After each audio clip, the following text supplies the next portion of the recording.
सोलापूरमध्ये एक असं गाव आहे जिथं साप अजून माणूस हे एकत्र राहतात. या गावाचं नाव आहे नागोबाचं शेटफळ. मोठ्या असो या लहान मुलं हे सगळेच जण सापाला आपला मित्र मानतात. हे मंदिर आपल्या सोलापूर पासून 135 किलोमीटर वरती जेऊरच्या जवळ आहे आणि या गावाच्या प्रत्येक घरात एक छोटीशी जागा केली जाते जिथे साप येऊन राहू शकतो. आणि विशेष म्हणलं तर इतके साप असूनही या गावात एकही माणसाचा सापामुळे मृत्यू झाला नाही. आजवर गावामध्ये कुठल्या लहान मुलाला साप चावलाय का?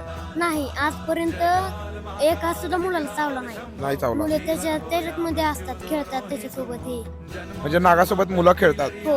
आणि साप जरी समोर आला तर फक्त एकदा पाया पडल्यानंतर साप निघून जातो असं हे गावकरी म्हणतात. आणि कुठं जाताना नाक दिसलं की पाया पडलं की तुझं निघून जातो. आणि लहान मुलाला पण कधी चावत नाही. लहान मुलं तर कवच नाही. मग कुठं पाळण्यात निघू द्या, कुठं उतरण्यात निघू द्या, कुठं निघू द्या, कोणाला धोका नाही फेका नाही काय. हाणायचे नाही, काठीने हाणायचं नाही, काय नाही, नुसतं पाया पडलं की निघून जातो.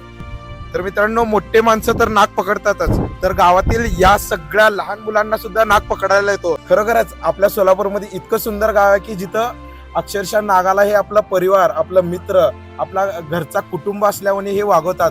हे खरोखरच नवल आहे. या गावाबद्दल अजून जाणून घेण्यासाठी आपल्या बायो मध्ये युट्यूब चॅनलची लिंक आहे, तिथे जाऊन क्लिक करा आणि हा व्हिडिओ बघायला विसरू नका. पूर्ण गावाबद्दलची माहिती आहे आणि अशा काही गोष्टी जे तुम्ही ऐकल्यानंतर ना तुम्हाला विश्वासही बसणार नाही. आणि हा व्हिडिओ आवडला असेल तर लाईक करा आणि असेच नवनवीन व्हिडिओ पाहण्यासाठी आताच आपल्या पेजला फॉलो करा.